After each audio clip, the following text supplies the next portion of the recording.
il n'est pas de ceux qui aiment s'étendre sur sa vie privée. Pourtant, en novembre 2016, Frédéric Lopez a dérogé à l'une de ses règles d'or en se livrant sur son homosexualité dans son émission 1001 vies, diffusée sur France 2 de 2016 à 2017. 5 ans plus tard, l'animateur d'un dimanche à la campagne revient avec émotion sur ce moment de télévision, lors d'une conversation inspirante avec le vidéaste Ben Never, sur YouTube. À l'époque, j'avais peur qu'on se moque de mon fils à l'école. Comme il avait quitté l'école, je me suis dit, allez, je peux le faire. J'avais les jambes qui tremblaient parce que je ne parle jamais de moi en interview, se souvient-il ainsi.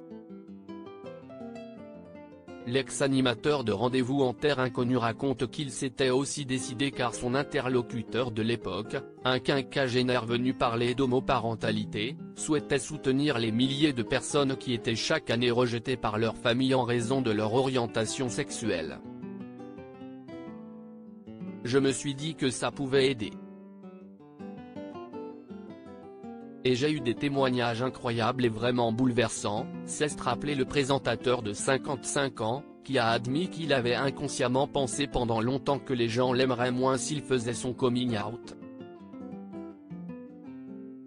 Supérieur à Matt Bomer, Kristen Stewart, ces acteurs et actrices qui ont fait leur coming out pendant longtemps. J'ai eu peur de cette homosexualité en 2016, Frédéric Lopez avait touché ses téléspectateurs en acceptant de se livrer sur cette partie alors inconnue de sa vie. Toutes les histoires de mes invités me touchent, mais la vôtre me touche particulièrement parce que j'ai vécu la même chose, avait-il d'abord déclaré dans 1001 vies. Pendant longtemps j'ai eu peur de cette homosexualité que je ressentais et aujourd'hui je suis quelqu'un qui l'accepte.